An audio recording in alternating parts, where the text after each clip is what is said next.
we'll start because we've got a lot to kind of talk about in the next hour and a half, and we don't want to keep you up past your bedtime, so we'll get started. So good evening and welcome, and thank you for being here. My name is Natalie Stother. I'm the Assistant Head of School for Community Life here at SEM, and also a member of the Health and Wellness team here. So happy to see each and every one of you here, and it's important that we carve out this time to educate ourselves about what is so prevalent in our students' lives right now. From increasing exposure to social media, to rising levels of anxiety and stress, to weekend parties with alcohol and drugs, and of course the endless pressure to fit in wherever they go. We recognize that families and communities need help. So the big question we're all asking is, how do we keep our teens happy, healthy, and safe? So tonight we hope it helps. We have 4 panelists. We're going to break up into 2 groups, but 4 people that are here that are really passionate about this topic and are excited to talk to you guys tonight about each of their areas. So first, we have Melissa Weiksnar. She's an educator, speaker, writer, and advocate, and here to talk about the opioid epidemic. We also have Kyle Hopkins. Welcome. She's our health and leadership teacher at SEM and parent of 2 graduates. And she's here to talk to you about the truths of vaping. Third, we have Ms. Karen Knab. She's our community counselor here at SEM. Karen would like to provide you with some strategies on teen communication, and how to help our students kind of de-stress. And then finally, we have Brian Melber.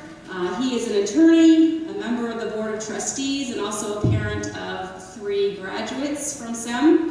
And he would like to share some practical advice about the laws of drinking and partying. So, very practical stuff. So let's split up into groups. We've got a good number, really, so that we can be comfortable in our two zones. So what we're going to do is we can, I guess, kind of like the 5 in the back, like the 4 in the back will go be a part of this side. You guys can probably split yourselves up fairly equally. We'll maybe do this side and this side, actually, because you guys are presenters, so that's how you do it. This side, we'll start in Mr. Hopkins' room, so... me and Melissa. Yep, so we'll go out into the left. Just, you guys are bad students, don't start moving until I've dismissed you, okay? So this side, we'll go to Doug's room, up into the left, and we'll start with Melissa and Kyle. They're each going to speak for 15 minutes each on their subjects. For a total of half an hour, and then you guys will go down to the library and be with Brian and Karen for 15 minutes each, a total of half an hour. We'll give you guys a little 5-minute break to get refreshments, go to the restroom, whatever, then we'll switch, okay? And so you get to hear from everybody. We're going to reconvene here for the final 10 to 15 minutes for any additional questions you forgot to ask, points to ponder, and then we'll wrap up and be out of here by 8:30. Sound good? Okay. The men's bathroom is a converted girls' bathroom, and the ladies are going to go into the faculty bathroom, so follow the signs and they go this way. Okay. I'm here to talk about vaping and e-cigarettes and Juuls. And because I was always thinking to myself, like, oh, well, it's better than smoking, until I actually found out what it really is. So we're going to be talking about debunking the myths of vaping and e-cigarettes and Juul. So before we start, I'm just kind of curious, just to let you know also that this is a condensed version of what I'm doing with the whole school in my health classes. So every grade is getting this, an expanded 80-minute class. So I'll kind of talk about what I've done with the students, and some things we're going to go fast, like, brain development. You know what it is? Bang, keep going, okay? So I don't have to teach certain things. But in the beginning, we talk about brainstorming, like, what do you actually know or what have you heard? And I write it up on the board, and we take some time talking about it. Whether it's true or false, just what have they heard? So I'm just kind of curious, what have you heard about vaping? We'll just kind of go around. Anything? It's addictive, that it has nicotine in it. Okay. It's about the Okay, have you heard anything about vaping? Well, I guess it's a really big problem in middle schools and high schools, so they're trying to make a law now to make it so that you can't vape until you're 21. Yep. Yeah. What, do you know anything? I know those things Uh-huh. there, and that I thought that it was not as bad as regular smoking, and also that the smell of it is a lot less offensive. Yep. Do you know anything about vaping? Yes, I heard. That You've heard about it? Yeah, Okay. high school. Okay, great. Mrs. Khan, what about you? Yeah, well, I've heard that it's getting so prevalent among like younger and younger teenagers. Yep. So we are kind of refight the whole battle again when we are trying to kind of prevent children Yes. from doing cigarettes. Yeah, burning cigarettes. it's like all over again. Yes, Mrs. Sepp, what about you? Pretty much the same thing. Okay. That it's not as bad as cigarettes. Okay, Mrs. Hamlin, what about you? 1 Juul pod is about 24 cigarettes. Yep.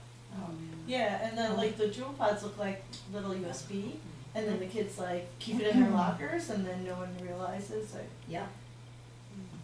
Anything else? Just that all that stuff, all the kids are doing it, so why can't It is I? prevalent. Yeah, it's prevalent. So, good. We'll talk about each of these little things, but that's interesting to know what people know. I actually, last year, I was like, oh, water vapor, it's good, it's fine. My nephew's doing it, Lisa's not smoking cigarettes, it's fine. Until I took an online class last year and realized, oh my gosh. And so, these are the questions that we will be answering today. So kind of quickly, like, what is it really? It's not really addicting, is it? Because that's kind of what I was thinking, right? I had no idea. Is it actually marketed to kids and teens? It says it's for an adult for, smoking cessation. It's a tool for adults. So why are kids doing it? And then the last one, which you spend a lot of time in class at the end, is like, so what do we actually do about this at SEM? So the big question is this: what actually is it? And it really is an electronic nicotine delivery device or system, period. It delivers nicotine. Even the ones that say they don't have nicotine, and we'll learn a little bit more about that, but the bottom line is, because they're not regulated, they don't have to say, some packages don't have anything on what the ingredients are, some do, but they can even say they don't have it and they could have it. So it's a nicotine delivery system. So these are some of the ones, what they look like. What's most prevalent are these, what you're talking about. This is, after my online class last year, I gave a course for faculty. We have faculty development for each other. And the nurse, Michelle Zarenda, confiscated this from her son. So she's donated it to Buffalo Seminary. And so this is a Juul. And these are the ones that are really popular because, and we can pass this around too. I'm still like, I don't even know how it goes together, but that's okay. Oh, that's right, the cartridge goes in, okay, and this is the USB to actually, here we go, to plug it in anywhere. You see something like this in the wall, that's not a memory stick, this is actually a Juul, okay? Not to be like ridiculous, but smoke that. Yes. The cartridge goes in, you got the cartridge goes in, and we'll show about exactly like how that works. So here's just as an aside, and we can pass this around. Last week, now that I know what these things look like, I was going to the bathroom, and I usually go to the student bathroom. I think it's important to go in the student bathroom, wash my hand, put my, paper towel, and that was right on the top. That's not for gum. So this is happening here. This is a problem. It's so hard to find, like the kids doing it. Yeah, They're well, so it's small, like, they I'm put like, it it's in a like, sleeve. you can, whatever. And kids in some schools, they actually, like, you can kind of, like, keep it in your scarf, and it doesn't really have a plume, and so they can kind of, that is not happening here, but it is possible to do that. So, of course, I need to, like, find out for myself. So I went to... Can I have a quick question? Yeah. When you put that into the computer, the way Yeah. the laptop or whatever, is that done to either hide it or to charge it? No, or to charge it. Okay. It's a rechargeable battery. So you're recharging it. So you could be plugged into the wall or something like that. So I went to 180 Vape Shop on Elmwood to kind of like find out. Now there is a doctor, there's a person with a lab coat, so I know it's true, what this brochure says. It's totally trapped. So I'll just show you a little. Yeah, well, it's 180 Smoke Vape Store. Okay, 180 Smoke Vape Store, here I am. I'm going to set it all up. Ding, ding, ding, ding. Okay. I'm just kind of like, what's going on? Like, what is the deal with this thing? So, and I have no idea. Okay, so now you're going to put the tip on the top right there. Okay. Other way. This way. Yeah, right in. Okay. Oops, I'm missing it. Great, and then you're just going to breathe in while but you're going to push this button down. Yeah, so that's how it turns on. Okay. Okay. Nope. Yeah. What I, You don't need to do that. Yeah, you need to, now you need to take it like this and go like that. All right, so when you breathe in, you hold down the button.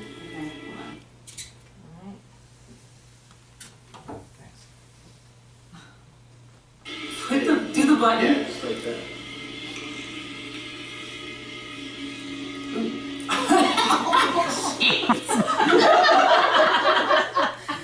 Okay, a little crazy. A little crazy here. But here's what's interesting. Now you're going to watch the professional, okay? Watch how long she takes a drag. This is a nicotine delivery system. And then, of course, you get all the fun, like the fun vapor. Vapor. Okay? So, there's just like, when I show this to my students, granted we have a laugh, but they also, I say, do you see how, you know, when you're smoking a regular cigarette, it burns, and so you're not going to take as deep a drag. That is a long, deep drag, okay? When, on these, where's the button on this, or is it already, it's just automatic? You It's don't- automatic, so I'll show you in just a minute. So like just the kind of components of have to have these things. So it has its battery. Actually, they have a little pointy. Oh, dang, what did I just do? Don't use the pointer, note to self. Okay. It has from, let's see, no, I don't want that. I'm just going to go down here, hold on.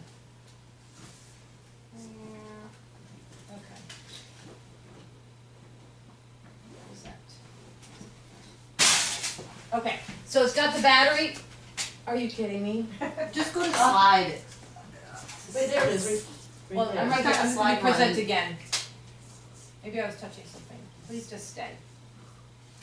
Okay, so it's got the battery, okay, right here. Here is this absorbent material that has the chemicals in it, has the nicotine, and even if you look on this, it has, the Juul actually has the ingredients on it, on one of the packages here where it says it's got the glycerol or propylene glycol, flavor, nicotine, benzoic acid, okay, that's what it says it's in here.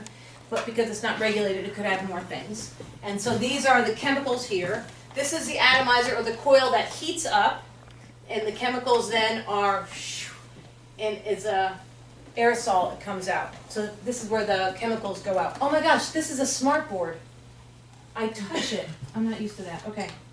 Sorry. Okay, so here's something also that they have e-juicer liquid. So the ones like, the one that I was using, like this called the Mod, you can put in, you can refill it yourself with whatever kind of e-juice you want to put in. Notice, and I say this to my students, notice the packaging.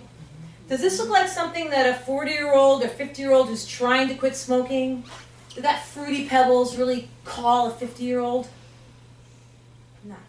So even though they say this is for adults, that's not what they're creating as their product. It's not. And let's look at, so here's the anatomy of the pod, okay, which is a Juul. The one on top is another kind called a fix, I guess it's called. So we've got the cartridges here. The devices have that rechargeable battery and different colorful covers. So you've seen those in those cartridges right there. And you know what, they're like, I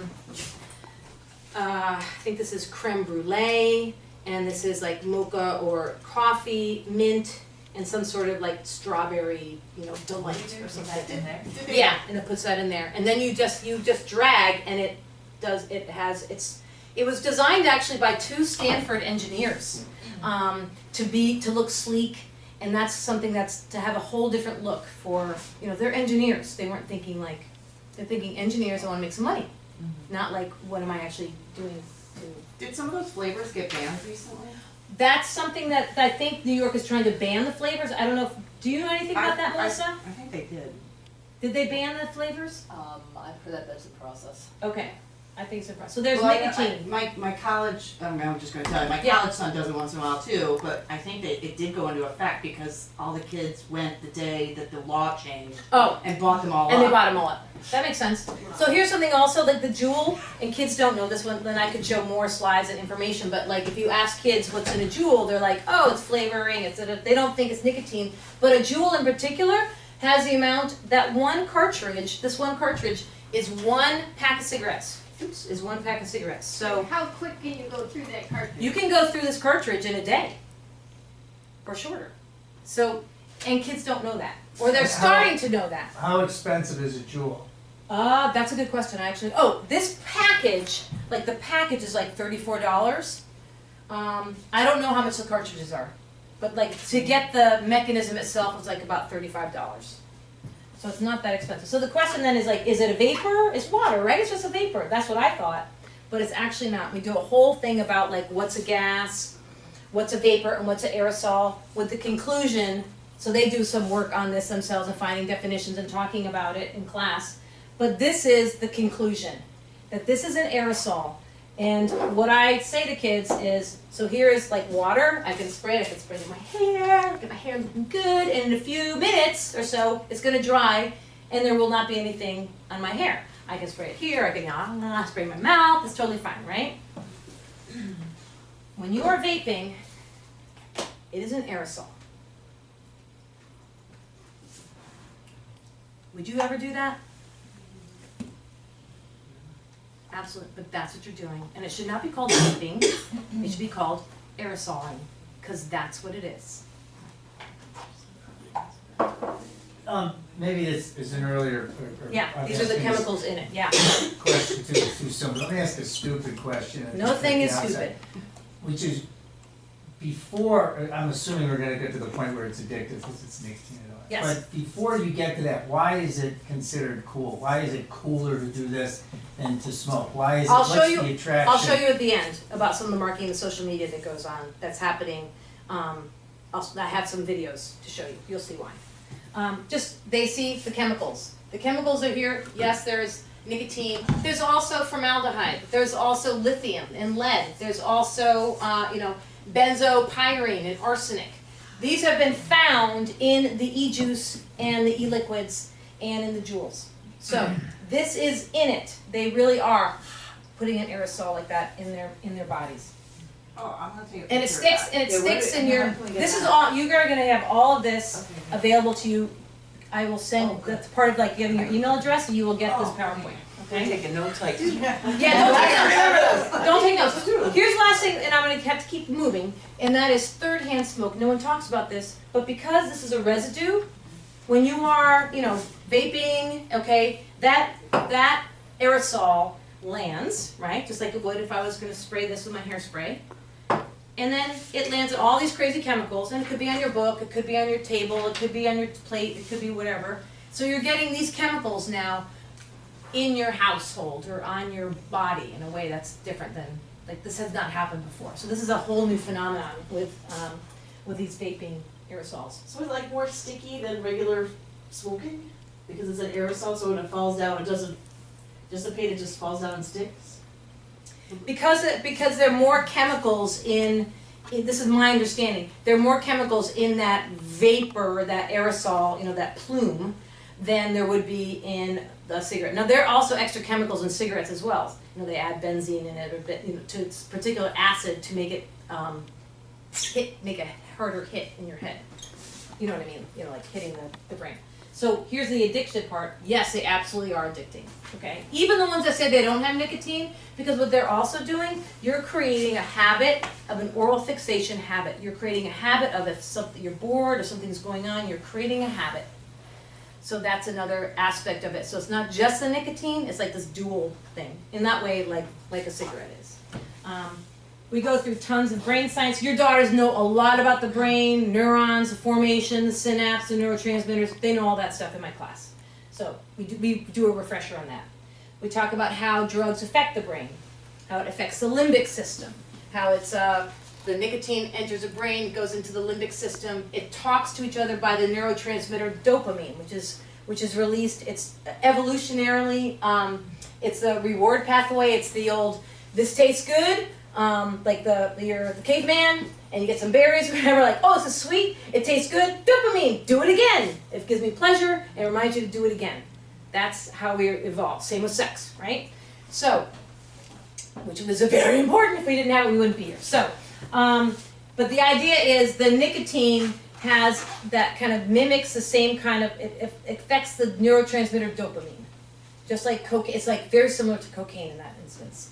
And so what happens is it causes an addiction because, briefly, quickly, it creates a substance that mimics dopamine, so now you have too much, and the neurons are like, it's too much. And so the receptors on the other neuron, they push back, they kind of go in on themselves so that they won't receive, this is how you create a tolerance, right? Because now you need more dopamine, you need more cigarette, you need more coke, whatever, to get the high, chasing the high, or alcohol, right? If you take that away, you do not have your pleasure center. So you have that ice cream, and you're not going to have the pleasure. People go into depressions, so it changes the structure of your brain. So when you're talking about addiction, it's a disease of the brain. It's a disease of the brain, and it's considered a disease that changes the brain. It changes the structure and how the brain works. This is why addiction is so strong. But here's the incredible thing. It's strong for adults, but these are teenagers with adolescent brains that are still developing. And your daughters know this. And I say, when's your brain finally developed? They'll all scream, 25! They know this. They know this. So it makes addiction even clings harder because of their adolescent brain. And that's really important. Like, here's the adolescent brain, all the connections, and they have to kind of prune, use it or lose it. By the time they're adult, you've got stronger connections and a stronger brain. So they're interfering with that process of your brain developing. There's a video, I'm not going to show it, but it'll be on the, when you look back on this if you want to. It really explains the hierarchy of survival structure and how addiction happens. This is something it talks about. You're vaping, 4 times more likely to actually start cigarette smoking. So instead of stopping smoking, you're actually creating smokers. Of course you are. Why are they doing that? Because they want money. That's what they're doing. You're creating addiction. We know nicotine's bad for your heart. I'm going to keep going fast. Short-term consequences as well, we know, but we don't really know real long-term consequences of vaping because we haven't been vaping long enough for us to watch and see what's happening to the population. So we don't know what happens when you inhale deeply all these crazy chemicals. We don't know because they're too young to die. We can't do an autopsy yet because they haven't died yet because they're too young. So we actually don't know what the effect is actually going to be. Are they marketing to kids? Absolutely. So you all know big tobacco and what they were all saying. So you'll get that. This is kind of blows the kids. But here's the deal. Big tobacco, Marlboro, the Altria, they now have Juuls. Big tobacco is running these vaping products. And here's how they make them look. They're trendy, right? They're targeting by these kind of advertisements. They talk about, it's good for your lungs, so there's like a low, the low perception of the risk. False comparisons. Smoking versus aerosoling, okay? And here's the social media. This is where the teens are really getting it. And let me just show you this one thing, and then I'm going to end with this. Yeah. When I showed this, the students were all like, whoa, so good.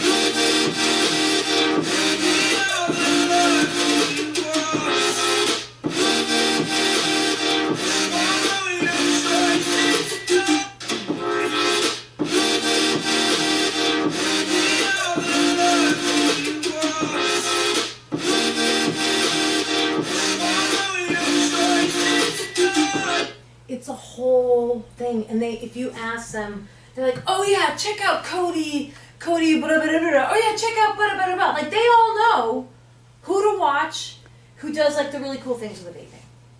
So I just want to end with this, and I'm going over my time. I just want to end with this. My message to the students is that, yes, if you're caught vaping at school, you broke a rule, so there will be a consequence. But what we're really going to look at is why are you vaping, and we want to help you because this is an addiction, and we need to help you, and we need to get you to see Ms. Knab, who's an addiction counselor, and this is all confidential, and we need to help you. And then, like, by the end of this class, they're all like silent. Some girls are crying. I mean, they get it. So let's hope on the table in the resource, there's tips on how to, or you have it, like you have this one. Tips on how to talk to your kids. It's really good how to talk to your kids about vaping, because you can do it the wrong way, and they're gonna dive under. So you have to do it like the right way. Okay. Well, I need to have Melissa come. Okay. Save it for after, because we're going to have questions after. Write them down. Write them down. So thank you for that, and I'm going to turn this off so that you don't have a thingy in your face. Yeah. Yeah. Okay, so Melissa's here to tell her story. Okay, thanks for being here tonight. I'm actually here as somebody to share what is commonly known as the parent's worst nightmare, which is having a child die. And in my case, it's having a child die because of an opiate addiction. My daughter Amy was not quite 21, a junior in the nursing program at Boston College, when I was invited to a meeting with her and her drug counselor, and she told me that she was a heroin addict and wanted to go to take a medical leave of absence to go to treatment, and 5 weeks later she was dead because she had managed to sneak drugs into the treatment facility. So since she died, I've been sharing her story in a given year, typically with thousands of students, hundreds of parents. I'm really fortunate because Kyle had me in last year to speak with all of her sophomore classes. I'll be doing that again this year. I don't know if you have any connections with Nichols, but I just spoke at a morning meeting in Nichols on Monday, and was in Massachusetts yesterday sharing with 6 classes of 9th graders at a vocational school. So I learned a lot from the students, I learned a lot from the parents, and there are just a few things that I wanted to convey tonight. This is not my usual presentation because I only got 10 or 15 minutes. Typically I usually like about 40. But one of the things I want to cover is trends. And this epidemic, in parts of the world, it may be the rate is maybe not what it used to be. It's tapering a little bit, but it's still rampant. There are still too many funerals. On my smartphone, I have a list of people I know whose loved one has died from an overdose, and it's constant. I help facilitate a grief support group in Lancaster, and every month we have somebody new whose loved one has died from this disease, so it's still rampant. And as far as trends, what I would ask you to please do is realize that we're dealing with a moving target, and that the people who are pushing the drugs always are trying to get a step ahead. Every year when I share my story and I go back to my remarks from the previous year, I have to make an adjustment because of the way things are changing. When my daughter died, fentanyl was not a big issue. Now it's a huge issue. And people are getting cocaine cupped with fentanyl, heroin cupped with fentanyl. Sometimes people think they're buying heroin and it's pure fentanyl. In Massachusetts, we also had an exhibit called Hiding in Plain Sight, which is a mock-up of a teen bedroom that shows the way that substance use paraphernalia is marketed to teens. And you think this is crazy, you should see one of these exhibits where they show, the marijuana grinder that looks like a Coke can, feels like a Coke can, but you screw off the bottom and it's there to grind marijuana, or the devices that look like they're a regular highlighter, but in fact they're a pipe for smoking. So it's just sinful, I think, in our generation how kids are being marketed to, and just to make it look so innocent. So keeping up on what the trends are is really, really important. And when I spoke yesterday, I had to talk a little bit about vaping, and I didn't have to do that even 2 or 3 years ago. And vaping wasn't even a verb when my daughter was going through her addiction. So Staying on top of the trends is really important. Just like those of you who are professionals and you do continuing education every year, you owe it to yourself and your children to stay on top of the trends that are happening in this space because it's moving very fast, and you need to know what's out there to be able to help keep your children safe. When my daughter died, she left the world the gift of her journals, and so I published them. The first was actually a mother-daughter story called Heroine's Puppet, which goes through what we as a family endured during those years that she was sick, but she also left journals that I felt could stand on their own in the book that was more aimed toward teens and young adults, when in fact a lot of adults have been pretty amazed to read what was in an adolescent's journal, and one of the women who encouraged me to go ahead and publish said it would probably be really hard for most parents to read their own child's journal, but reading another child's journal can really provide some pretty incredible insights. So when I speak with students, I quote about the progression of her disease from the day she first started smoking marijuana to the day she died was 5 years and 5 months. It was a very quick progression, and again, that can be explained when we look at the rapid development of the teen brain. And I used to give a lot of statistics when I shared her story, but about the only one I really give now is relates to the fact that addiction is a pediatric onset disease. It takes roots when someone is a kid. And if you look at a bunch of adults with addiction, at least half of them were using by the time they were 15 years old, and at least 90% by the time that they were 18. And after she died, I worked for a short time at Boston Children's Hospital in the Adolescent Substance Abuse Research Group. They were very, very emphatic on the developing teen brain, how vulnerable it is to outside substances. So again, any way that you can educate yourself about how the teen brain works is so important to be able to have good conversations with your children and for your own understanding. And sometimes I'll kind of joke with the kids, I think scientists now know that your brain is developing into your mid to late 20s. So some of their teachers still have brains that are still developing. And how important it is for them to understand how their brains work, how their bodies work, and to hear stories of people whose lives have been touched. So that can help them make better decisions, science and stories. So I typically read passages from her journal. One of them is the night that she first decided to smoke marijuana, where she says, we called my mom to tell her to pick us up, and then we snuck into the food court bathroom and splashed ourselves with water. We didn't have any perfume. My mom came and didn't notice at all. We totally got away with it. Even if we had gotten caught, it'd still be worth it. Looking back on it, I'm happy I did weed. It's not going to be an addiction, but at least I can say I did it without lying.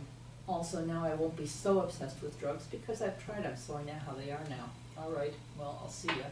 Love, Amy. And, you know, my daughter was in the all-girls Catholic high school where I taught math, so she was, I commuted with her, she was, you know, under a watchful eye.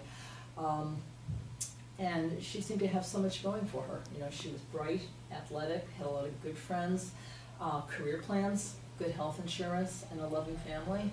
But like any other disease, you know, addiction doesn't really care. And addiction is a disease that has about half genetic predisposition, and the other half is early use and a history of trauma, and so often underlying mental health issues.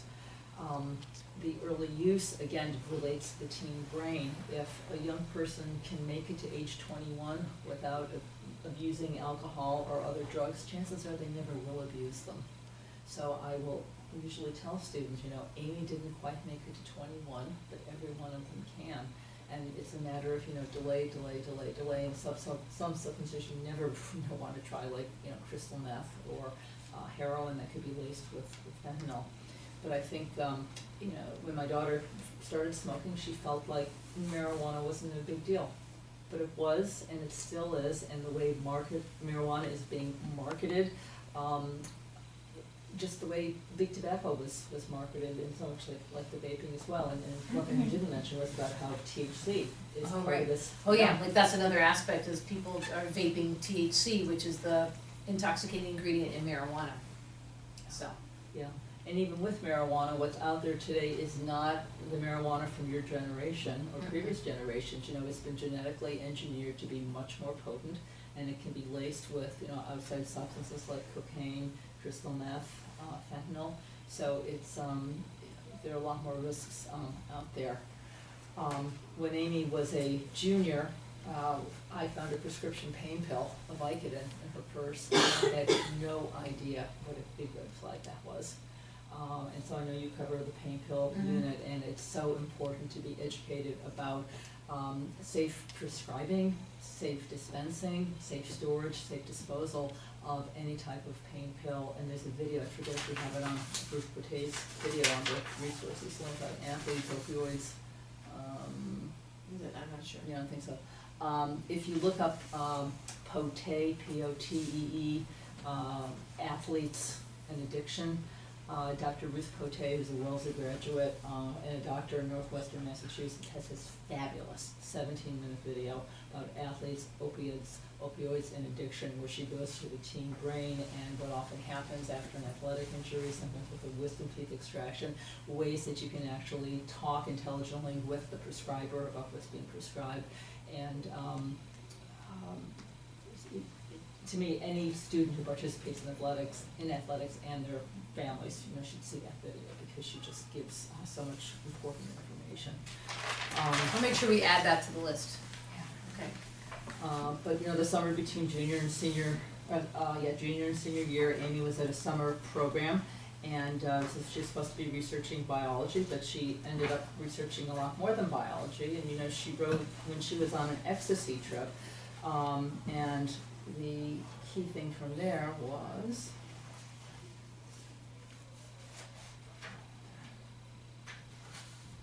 she said, I still don't want to be like any of the ecstasy users I've ever met. I thought I could get away with just smoking pot in high school and controlling my curiosity for other stuff. But everywhere I go, I somehow find the drug crowd. There's a much longer passage there, but she's talking about now I'm using drugs, and that's why I think I have a problem. So she's realizing she's starting to go down. Senior year, we weren't sure if we should have been looking for colleges or rehabs, but the professionals reassured us, oh, she's so bright, you know, when she gets to college, you know, she'll be in a new environment, new friends, delve into her academics, when in fact, like for many young people who have developed an addiction either to alcohol or other drugs, college is a great place to go under the radar, because the culture is just so prevalent there.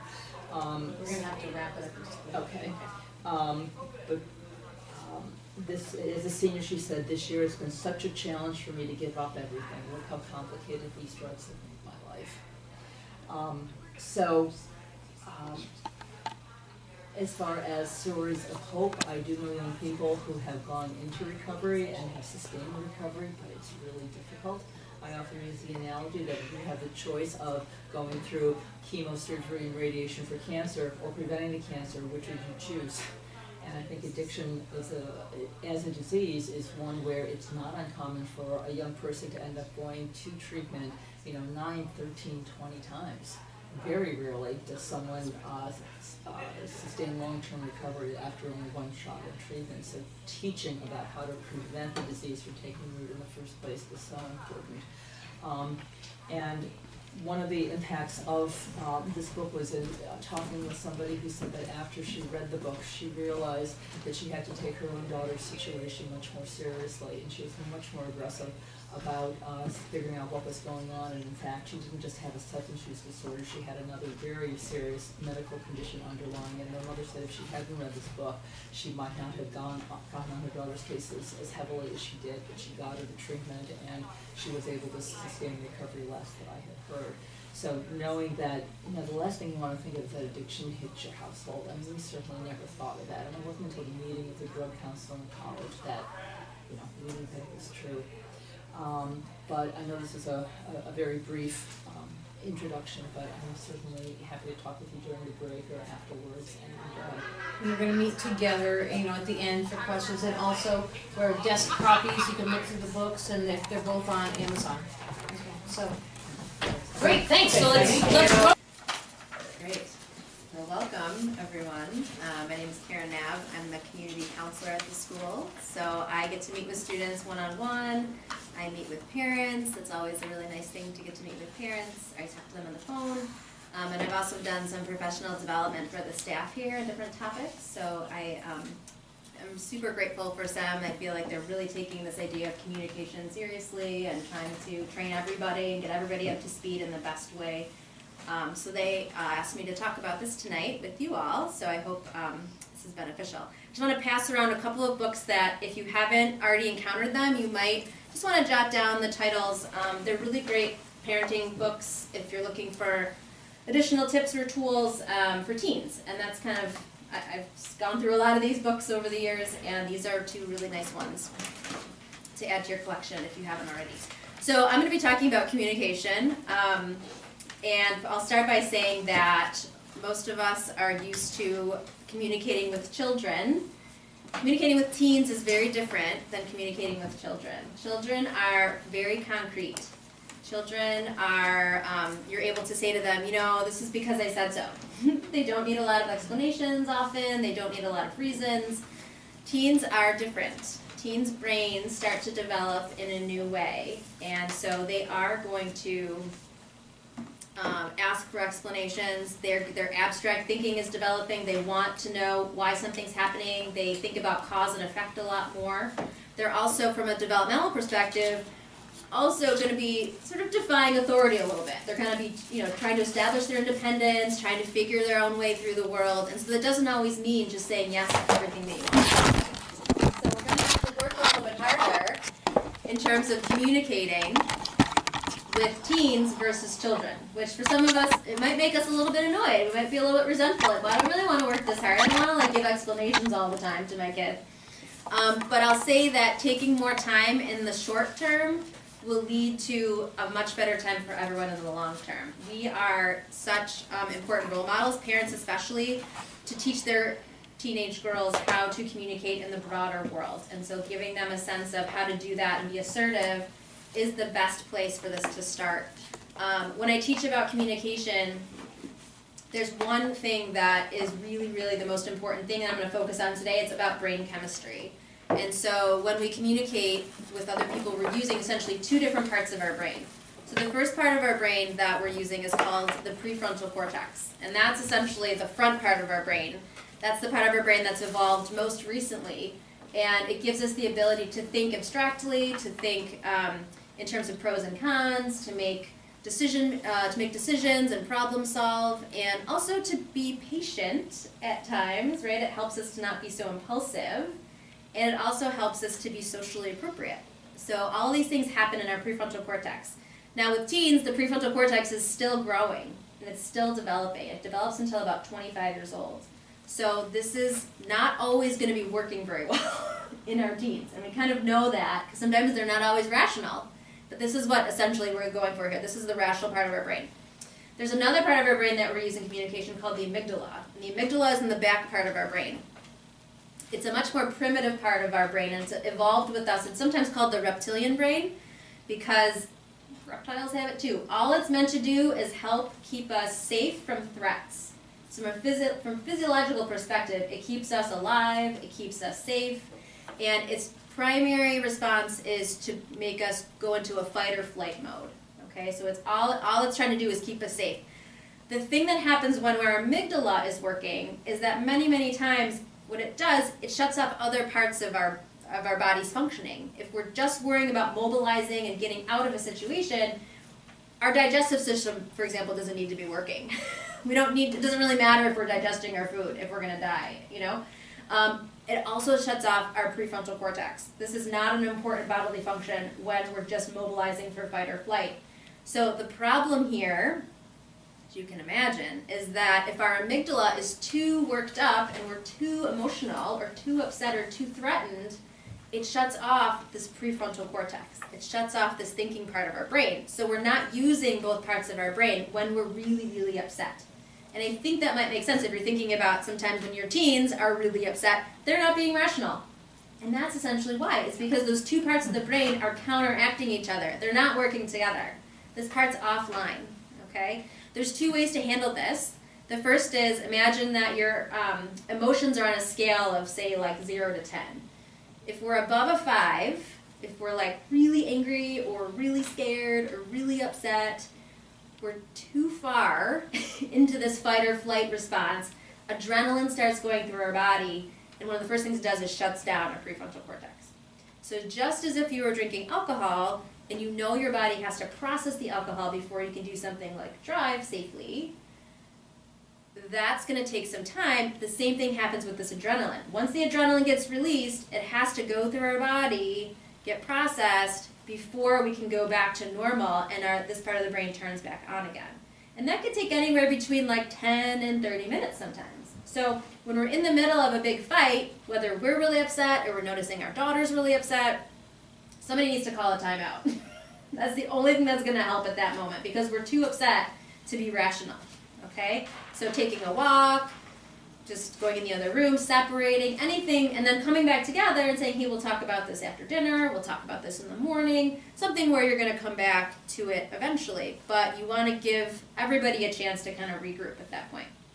The other strategy is if, again, we're going back to the scale 1 to 10 or 0 to 10, if we're still below a 5, if we're like a little upset or a little worried or a little disappointed, a little angry, irritated, this part of the brain is still going to be engaged. We're actually going to be able to work with both parts of our brain at the same time. And that's kind of the sweet spot. We want to be able to express some emotion, but we also want to be able to be rational at the same time. And so I want to demonstrate that with just an example of how this could play out with a situation, and then we'll have 3 different responses based on using all the different parts of our brain, okay? So the scenario is, imagine that you're home with your daughter and you ask her to clean up the kitchen while you go out on a weekend, and then when you come home, she's gone and she hasn't cleaned up the kitchen.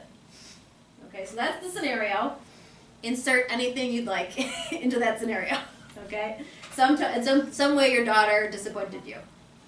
So the first response, we're going to assume we're only going to be using our amygdala.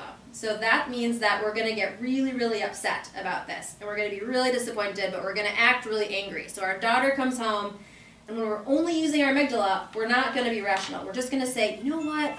You're so selfish. All you ever do is think about yourself. I told you to clean up the kitchen. Now I have to do it. You know, you're just lazy. And now, you know what? Forget rides. I'm not driving you anywhere. You never contribute. I'm not going to help you out. Right? I think I just did this today. So what is your daughter going to do? She's going to run upstairs, she's going to start crying, she's going to call her friends and tell you what a horrible parent you are, tell everybody what a horrible parent you are, and she'll feel victimized. You know, she'll feel like a victim of your anger. And she's partly right, okay, partly true. So that's one problem, is she's super upset and you can't have a conversation at that point. The second problem is what you said was a lot of it was untrue, right? You probably are going to drive her again sometime soon. She isn't the laziest kid all the time, and she's selfish some of the time, but not all of the time, right? So you're saying things that are essentially not true. And that's really, and kids are that's gonna backfire against you over the long haul. Is kids are gonna start to lose respect if you say things that aren't actually true, and don't later go back and try and make it right. You can always fix things, but if you don't ever go back and make it right, it's gonna erode the relationship that you have with your daughter. Okay, so that's response number 1.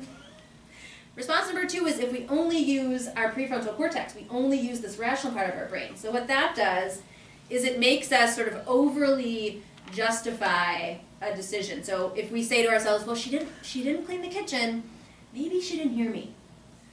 Maybe her friend came earlier than she expected, so she couldn't do it. Maybe she was going to come home sooner, but I got home instead, and she just didn't have time.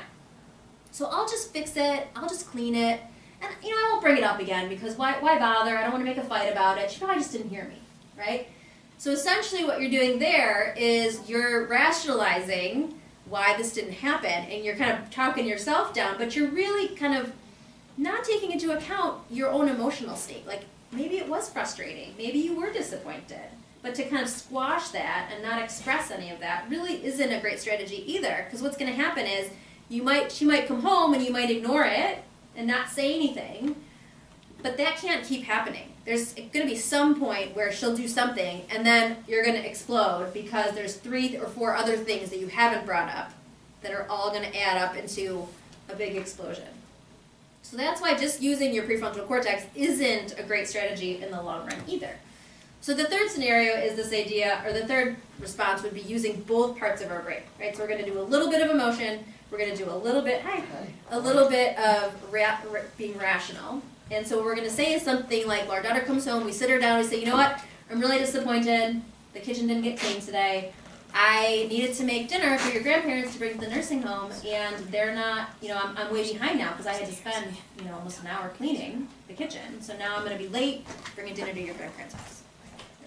And she's going to look at you and probably not say, thank you so much for bringing this to my attention. She's not going to say that, right? But she at least won't be able to get mad because you're being calm about it. You're being very clear about, hey, I am disappointed. I'm having a feeling about this. I'm upset. Here's my explanation why this is so bothersome to me. I'm not calling you lazy. I'm not telling you that you are selfish, and I'm not personally attacking you. Therefore, you're not going to need to respond and kind of shut down on me.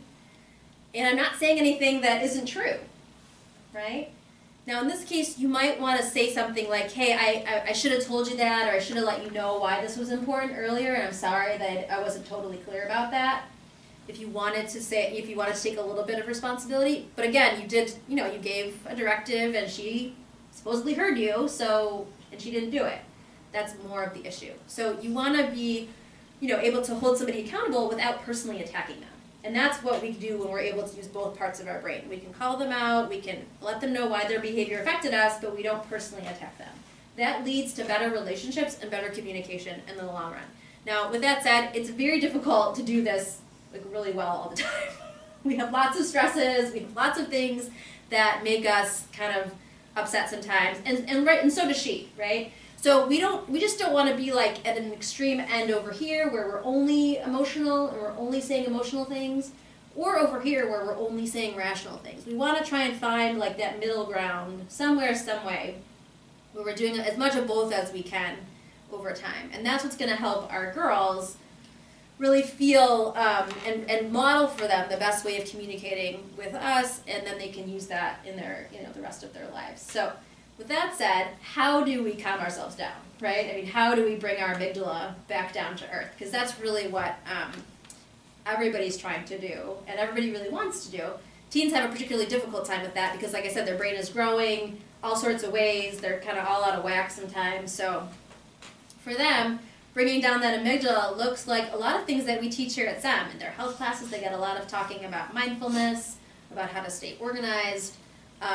We talk about specific things like breathing, guided meditation. They're able to do things like yoga sometimes. Those are all things that help that part of the brain settle down. If you're at home and you want to make some suggestions, things like things that are very common like hobbies, maybe crafting or organizing, maybe baking, just going for a walk can be really calming. Sometimes I just tell people, just take a shower. Press the reset button and just take a shower and start your day over. Because that can be helpful too if somebody's really upset. And so in general, TV shows or lots of videos, they can be fine just to kind of calm down for a little while, but not too much, or else it kind of gets its own kind of backfires in time. So they're learning that here, they're practicing that here. We're trying to give them tools. There's a lot more information in the books that I passed around. If you want to talk to me more, I love talking to parents. You can email me, you can talk on the phone, you can come in, any of that's available to you. So thank you very much, and glad you're here. Hi, I'm Brian. As Natalie mentioned, my wife Pam and I have 3 daughters, all who graduated from STEM. We also have a son with 4 children. They're all in their 20s now. And so we've gone through these teen years with all 4 of them and gotten through at least those teen years and dealing with the issue of alcohol. All 4 of my kids are going to get a call tonight, by the way, about my terrible failings in communication as a parent, based on what I've learned from Karen. But I'm grateful for that. It's a good thing. But we got through those teenage years, and in my professional life, I'm a lawyer, and so one of the things that is important when you're talking about young people and alcohol is the law and what the law says about that. And that's really all I'm supposedly qualified to share with you. Other things about alcohol and young people are important too. This is just the one that I know something about. Karen can tell you that it's also can lead to addiction and abuse, and that's a whole other thing that has to be like factored in as parents.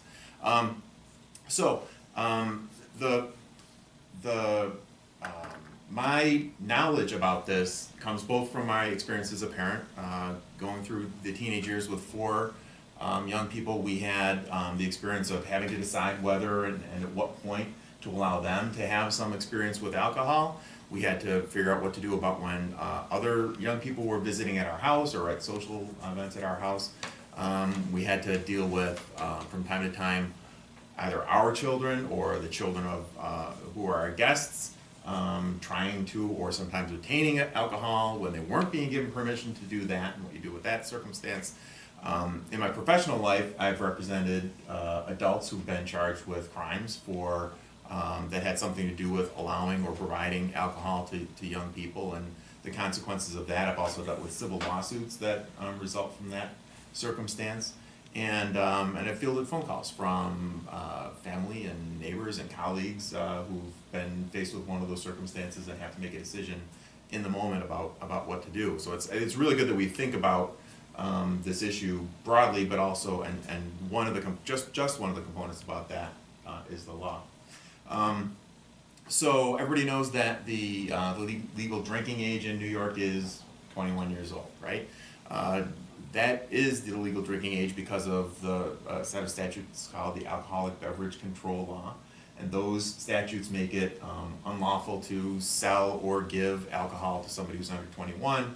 They make it unlawful for someone who's under 21 to pretend to be 21 years old in order to buy alcohol. They make it unlawful for someone who is under 21 to be the purchaser of alcohol. And they also make it unlawful for someone who's under 21 years of age to possess alcohol with the intent of consuming it.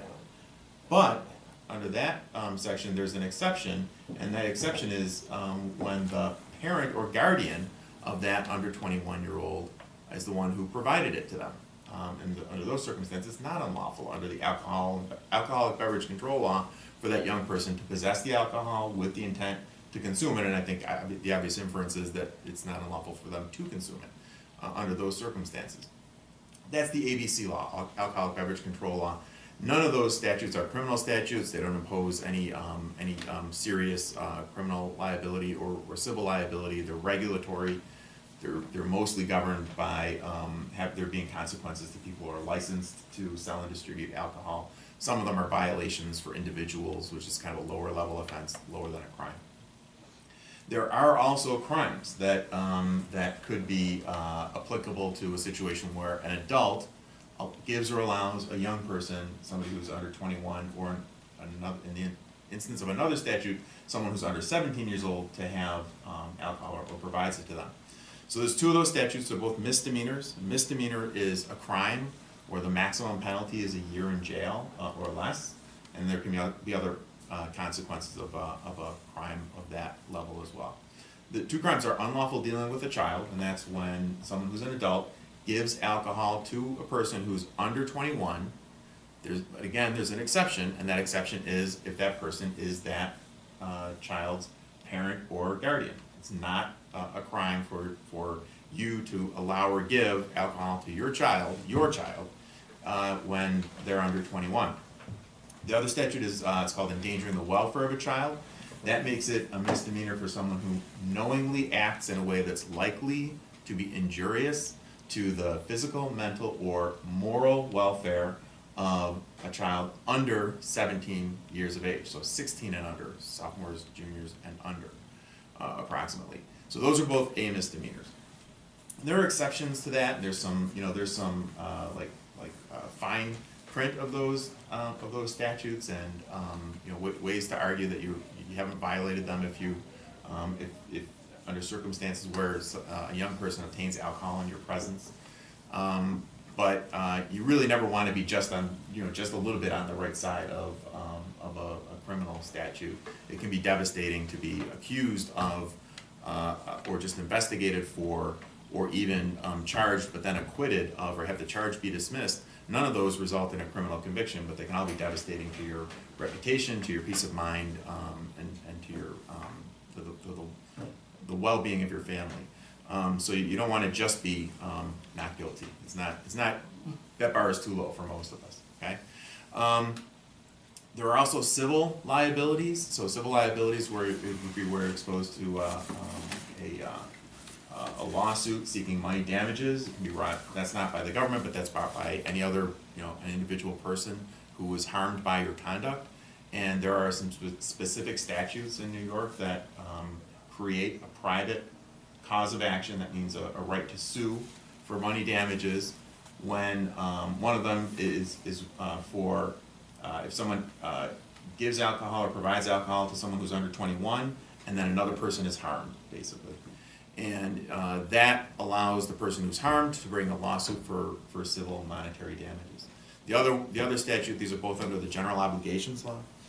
The other one allows someone to sue for money damages when an individual provides alcohol to another person, regardless of age, who is already or appears to be intoxicated. So you give or serve alcohol to somebody, they're already obviously intoxicated, somebody else gets hurt because of that, that person can bring a civil lawsuit against you.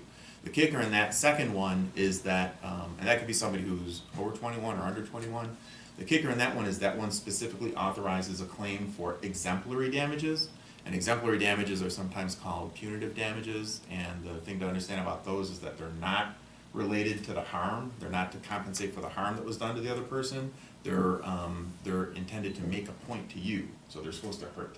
They're supposed to impose, be punitive toward you so that you never do that again, is the idea. And the thing about those kind of damages is that no insurance will cover exemplary or punitive damages. Those come right out of your own assets or your own exposure. So, just as an aside, I always tell people, get good insurance. Find out if your insurance covers these type of things. Think about getting an umbrella policy. Those are all good things. So overall, the law has some pretty serious potential consequences, whether they're administrative or criminal or civil, for allowing people who are under 21 years of age to have alcohol, or providing alcohol to them.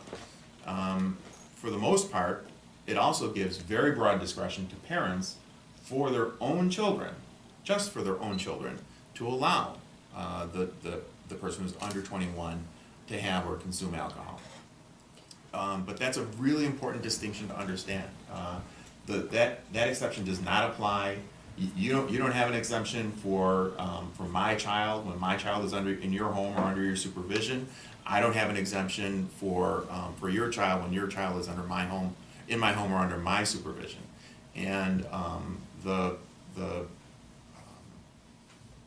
consequences of allowing another person's child to have alcohol if something goes wrong or if somebody gets hurt can be very significant. So. I have a question. Yeah. What if you had a sleepover and someone snuck alcohol into your house and you didn't know that? Yeah. So you have a responsibility to as a reasonable parent, right. to be as responsible as a reasonable parent would be to try to avoid that and try to prevent that from happening. You're not going to be charged with a crime for that because you're not providing the alcohol and you're not allowing the alcohol, but it's still happening under your supervision. And you have to do your best to avoid that happening. What's reasonable though? Like I thankfully, I don't think that's ever happened to me, but I have a neighbor she like searches the kids' backpacks when they come and stay over. And I have another one who just takes the complete opposite approach. I'm like, what are you supposed to do? I don't think it's my business to go through their stuff when they come over and stay over. That's a really good question, but it's not a question I really can answer. I mean, because it's what's reasonable. Everybody has their own idea about what's reasonable. Yeah. I mean, the answer is that ultimately a decider of like a jury would have to say, well, what do we expect of a reasonable person, a reasonable parent in our in our community and under the circumstances that you were in, what do we expect that parent to do? Yeah. It's if you hear the kids talking and they're talking about that they're going to sneak it in, well then it would be more reasonable that you're going to go through their backpack or that you're going to or that you're gonna take more, Some sort of deterrent, make right. more efforts to Right. try and make sure it doesn't happen. But that's judgment, and you just have to use your best judgment to figure that out. What about something like, you have liquor in the liquor cabinet, you're not home and your kid invites somebody over and says, oh, look, here's some vodka. What about something like that? What's your responsibility? So I think certainly you're not giving it to them, you're not providing it to them, okay? But if you tell them, yeah, go ahead, you can have whatever's in the liquor cabinet, then you are giving it to them and then providing it to them, and you're exposing yourself to that liability. If you know that if your child has done that before, and then you allow that same circumstance to happen again, and you don't do anything additional to prevent it, then I think you are potentially being unreasonable in that circumstance, and then maybe you are exposing yourself to liability. Yeah, these are difficult questions to answer. Those are good questions, both of them. So one of the key things to avoid being involved in being accused of committing an offense, so like a criminal offense or being sued civilly, is to communicate. And that means first, communication with your own children. Make a decision as parents about whether they will or won't be allowed alcohol. You have that discretion under the law, but you have to exercise that discretion. So that means first making a decision, making it clear, and communicating that clearly to your children. It also means that when your children are guests in somebody else's house or at somebody else's event, that you communicate what that rule is for your children when they're in that other person's home. Because what we know is it's not the other person's decision whether my child consumes alcohol when they're at their home, even though it's their home and they're the ones who are going to actually control that. It's my decision as a parent to allow that or not allow that. And so it's important to communicate with those other parents. It means picking up the phone, sending a text, and talking with the other parents. And we know, at least I know, my kids don't want me making that phone call or having that conversation because, oh, that's going to be embarrassing, Dad. None of the other parents do that. I've definitely found that when I did make that, and I can't say that I did it all the time, but I am recommending that you do it all the time, that when you make that phone call, the other parent is very glad to get that call. You're relieving them because they're wondering, should I call, or what are those other parents expecting? And if you're the first one to connect and make that connection, they're very, very happy to hear from you. They're very relieved. Now they know what's good and right and appropriate. They'll call you when their kid is visiting at your house, and then both parents will be on the same page.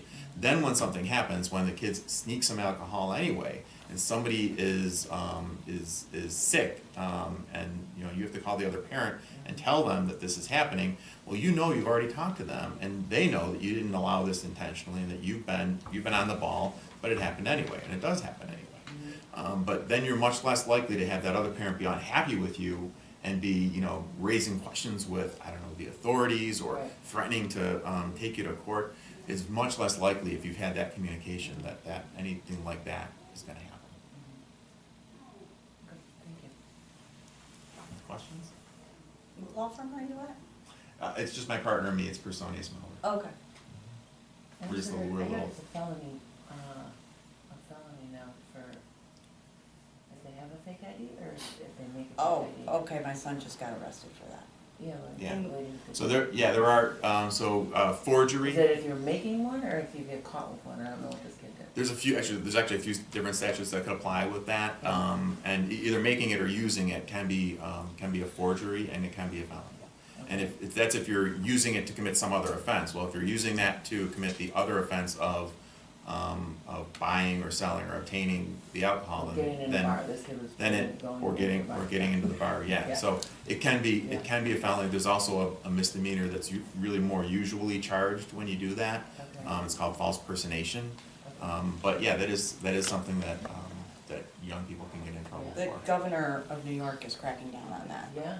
I never heard My of son that. goes to Binghamton, which is a huge bar town, and all the kids go, and all the kids have fake IDs. They go to Toronto, they get 2 of them, and he left his wallet on the bus, and the bus driver gave it to the police on campus, and they had Sam come and pick up his wallet, and they arrested him on the spot for having a fake ID in his wallet. They went through his wallet. He wasn't using it. He So wasn't that would be even using it. possession of It a was forged possession of a instrument, forged though. instrument. And in Broome County, he had to go to court, we had to hire lawyers, $1,500, and he got an ACD, which is a dismissal after 6 months probation. Yeah, so that's, an ACD is adjournment in contemplation of dismissal, and that means that the charge is dismissed, the record is sealed, and the statute actually says that he's put back in the same situation as if he'd never been charged, at least in the eyes of the law. But as a practical matter, there really is no big rubber eraser that like erases that out, and that's still on and will forever be on the statewide, it's called NISPIN, it's a statewide electronic database of arrests and charges and dispositions, and it's in there. Yeah. And I even heard though you can try to get that expunged. there is something called expungement now, that's brand new. Let's finish with the We have ACD to talk first, though. to you. I Yeah, we'll talk talk. to you. But the thing to know about the ACD is that even though the charge is dismissed and the record is sealed, it doesn't disappear. And so I always tell my clients, when it's good, like you get this great outcome and you're lucky and it's kind of another chance, another bite at the apple. But that doesn't mean that down the road when they go to apply for a job, certainly if they apply for a job with the government agencies are going to see that. They're going to know that existed. And you can explain to them, right? Like most of the time they'll just ask you what happened. Sure, and and 10 years down the road, no one's going to say, "Oh my gosh, you had a fake ID in your wallet." But it'd be better if he didn't have to have that conversation. It's kind of not a bad, not a terrible conversation. So government agencies are going to be able to see that, and actually even private employers I've had get access to that because they hire private investigators who are all former law enforcement, and they still have friends in law enforcement, and they get information that way. Really? So there's no, it's kind of a do-over. It's about the best you could do. You got a great outcome. Whoever handled that did a really nice job. But there's no, it doesn't just disappear from all seen. And it's the same thing with the expungement. There's a new expungement statute in New York. It's actually not expungement. Almost every other state in the country has expungement, where a prior conviction under whatever process they have can be removed from your record. But in New York, we've never had that. Just in the last year and a half, there's a new sealing statute, and you can have, if you have one misdemeanor, sometimes even a felony, depending on the circumstances, you can apply to the judge in the court where that happened to have it sealed, and then again, it's just like the ACD, it's sealed, so it's in an envelope, but the envelope isn't shredded. It's kind of like the story. We should be heading up for our final wrap up together, okay? Thank you.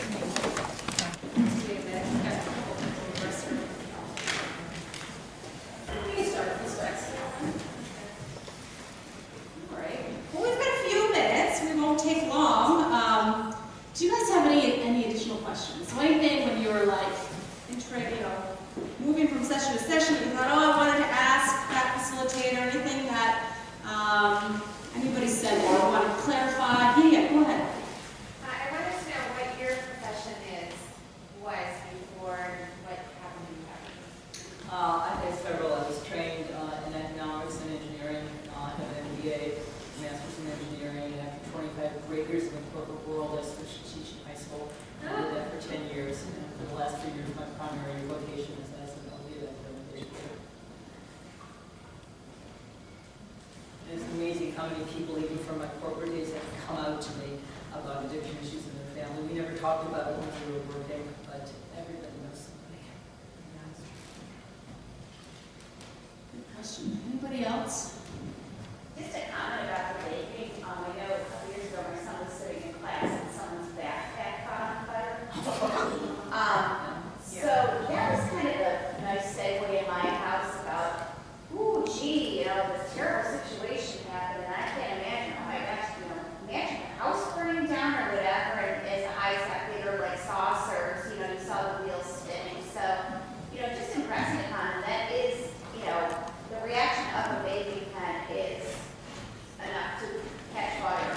Yeah, well, if you can even, once again, YouTube and check, vaping fire, and it's it explodes, it has exploded, and it's maimed people and injured people, whether they've smoked it in their face or like in a back pocket, and it can explode. Turn the pants on fire. Turn the pants on fire, people are severely burned. I mean, in that way too. Like we didn't talk about that aspect of it, like the danger, the actual danger of it. And that's Jules too. Any other questions, guys? I Yeah. just want to say thank you. I really learned a lot tonight, and I wish more people would hear that. I'm glad you're talking to the girls about this. Yeah. And what we said before, if you haven't signed up and put your email address, that's not for us to bug you, but we actually can share, like I'll share my PowerPoint, I actually will share you the longer one, because it has more about the brain science and things like that, so you can learn. So I'll share the longer one with you, or both, and any other resources, because we have that short, sheet of resources, but we can send it to you online, and you can click on some of those things and get to them as well. And Melissa has a lot more resources that we just put a few on that sheet, so get the handouts, get the vaping thing, get that sheet that says like how to talk to your kid about vaping, because that would be good about, any kind of thing. It's really good. Yeah? I do have that, like on some weekly, because I know a couple of my friends who want it, and I'm just wondering. Well, that's a good idea. Putting it on. The information's great, but I think sharing it to the entire community. Yeah, absolutely. So we'll share it with you, but also we'll open it up, and we've got Ms. Adams out here who's filming the whole thing as well. So we've got that to share as well. That's a great idea. Yeah. I just don't have knowledge about a lot of these things. When kids are taking opioids or fentanyl or whatever, I mean, are they taking pills? Are they smoking it? Are they injecting it? What is, the delivery method for all these things? All of the above. With prescription pills are known to be a gateway to heroin and fentanyl, which can be snorted, it can be smoked, it can be injected. 80% of heroin users started with legitimate prescription pain pills that somehow they got often that weren't prescribed to them. And I didn't have a chance to mention the second group, but being educated about the prescription pain pills, with the risks and the benefits, being able to talk to providers intelligently about prescribing, knowing about safe dispensing, storage and disposal is critically important. You cover that in your class. Yeah, we do cover that. And I talk to students, does anyone here have their wisdom teeth out or something? And and I thought, well, tell me about like the medication. Oh, my mom wouldn't let me have anything. We just had Advil, and it was, and other ones say, wow, I got this like massive, pill bottle filled with, Vicodin or whatever it was, hydrocodone or something. And so it's like, as opposed to like maybe 2 pills to get you over the hump, right? That's all you need. Yeah. Right? And so that's kind of crazy thinking about that. Yeah. Yeah, the problem with most of the opioids is they were overprescribed by the doctors for the most minor injuries. Yeah. And, you go to heroin, because actually heroin on the street is cheaper than opioids at this time. And if you are an adult and you do something that might warrant that pain reliever for yourself, you're not going to get it. And I know this for a fact. I had neck surgery in May. I had 4 discs removed, I had 16 screws and a plate put in my neck, and I was never offered one pain pill. And it wasn't a problem for me. But I can tell you that the need of the pharmaceutical companies to push this drug upon the American people is really where the problem comes ahead. The lower tab on the street will cost you over $10.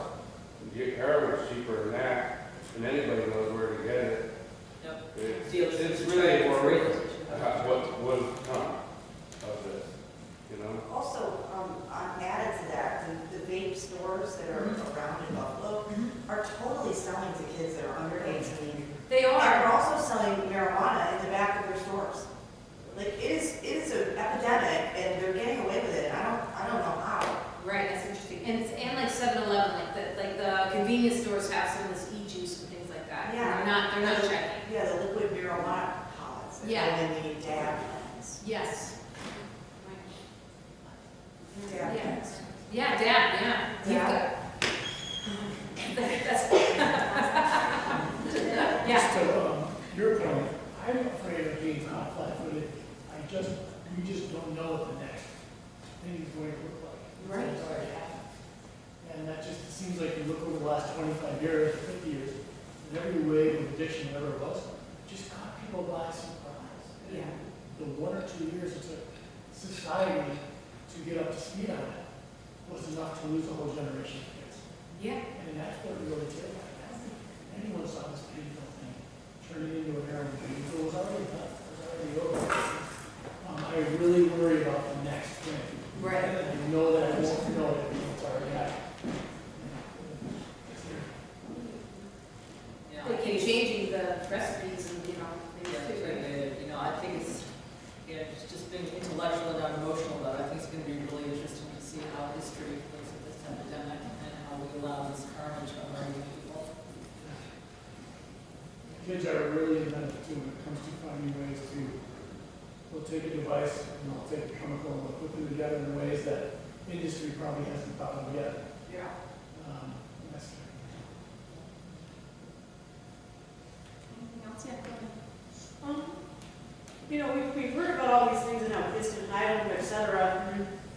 And you talked a little bit about communication. How do you, on the one hand, you know, you don't want your child to sort of live in a police state. On the other hand, you want to be aware of what's going on. How do you strike a happy balance? Right. So, like I said, children, you can tell them it's because I said so. But with teens, you can't say that. Not because I said so. So with teens, you really want to think about what are the long-term implications for them if they were going to make a certain choice. It's not just because you're going to get grounded. It's because your future could be compromised. It's because, you know, your choices are going to be limited. Like, you want to sort of plan it out for them or lay it out for them in a different way. It's not about, oh, you're going to get grounded, so don't do this. That's a short-term solution. It's not about why you're really upset about that particular issue. Think about why you're really concerned about it and express that to them and make them see that the long-term consequences for that choice are bigger than they've ever even thought of. So it's a little bit of a different approach. It might take a little thinking through, but over the long-term, teens respond much better to that than they do to those short-term consequences. Are there seminars out there that are good for the teens to go to? I mean, I know they get it in school. It's like sometimes school is school.